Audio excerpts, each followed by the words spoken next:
Welcome back to The Bright Side. Macy here, the Bright Side Girl, and today we're doing my Hikeathon TBR. If you're not familiar, Hikeathon is a readathon that I created last year that combines our love of reading but also like staying healthy and being active. Since reading is not a physical activity, if you do a lot of it, it can tend to make you feel a little out of shape and a little out of balance, so I wanted to kind of combine getting active and healthy but also still reading. So I have 5 challenges for you guys that I talk about in my Hikeathon announcement video. I'll link that up here in the cards so you can go and check it out. And the first one is just to listen to an audiobook while going on a walk or hike. I do this every week anyway, but I'm gonna kind of up the game for this readathon. I'll be vlogging the whole entire thing.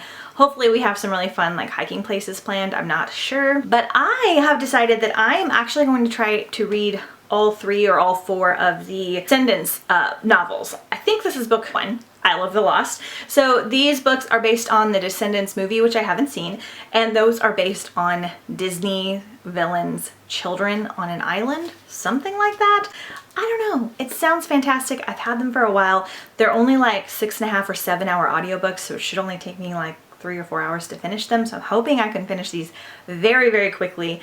That's kind of my goal, and because they're kind of set like on an island setting, it's kind of got like a nature-y vibe to it, hopefully. So that is my main audiobook goal for Hikeathon. Next challenge is to go on 5 walks or hikes, so I don't need a specific book there for that. It will be kind of combined with the first challenge, and then challenge number 3 is to read a book set in nature. So for that one, I am going to finish The Other Side of Lost by Jessie Kirby. I started this one on a road trip not too long ago, and I only got like 30 pages in. This is about a young girl who's lost. I think it's her cousin or her best friend, and she's kind of going through a hard time. She's like a social media queen, and she kind of lives this like glamorous life that's not really accurate and is actually harmful to her the way that she's doing it. And this friend was really into like nature and hiking, and she had passed away, and her mom winds up giving her this big box of hiking gear that her friend had for doing this big trail thing called the John Muir Trail. It's like this big trail. I think it's in California, so I need to check it out. And they were gonna hike the trail together, or her friend had planned this whole thing out before she had passed away, and she leaves her diary with all this like guides and things for her friend, so she's kind of going to be like going on this journey like with her friend in spirit, and it seems really good. It might be a little bit too sad for me, but I kind of like that whole like hiking aspect, so we'll just have to see how it goes. I want to at least see if I want to keep this book around. Also, I want to check out The Hike by True Maggery. I have no idea what this is. It looks insane. Okay, so I'm going to read you the synopsis for this. So one day a man named Ben decides to take a hike. He didn't plan on being out that long. He had a business meeting later that night and a family to return home to.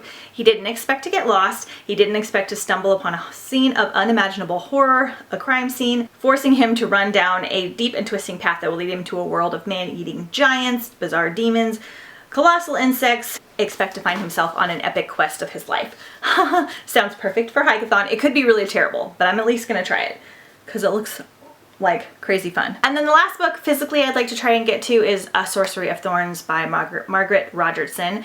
I've had this for a while. I know it's kind of got like a fall vibe to it, magical library-esque. I know it's a larger book, so I don't know if I'm going to be able to finish it or not. It depends on how much I love it.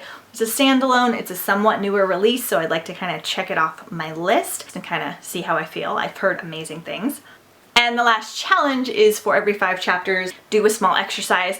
I'll be going more into depth about that, about what I plan on doing for that in the reading vlog. Like examples are, you could do like 5 jumping jacks every time you read 10 chapters. You could go on a 5-minute walk. You could walk on your treadmill. You could walk around your living room. You could do a push-up. You could do a squat. You could do a wall sit. Like whatever you consider, whatever you're capable of doing, whatever you're comfortable doing, kind of create this and kind of twist on your own. I love to see you guys' ideas of what you're gonna do with this challenge based on your situation and your desire. So I will be doing probably something different every day for this challenge. I am probably only gonna do a week-long reading vlog like all at once, but this is an 8-day readathon, so we'll have lots of like fun things to do, and yeah, I'm looking forward to it, and I'll see you guys next time on The Bright Side. Bye!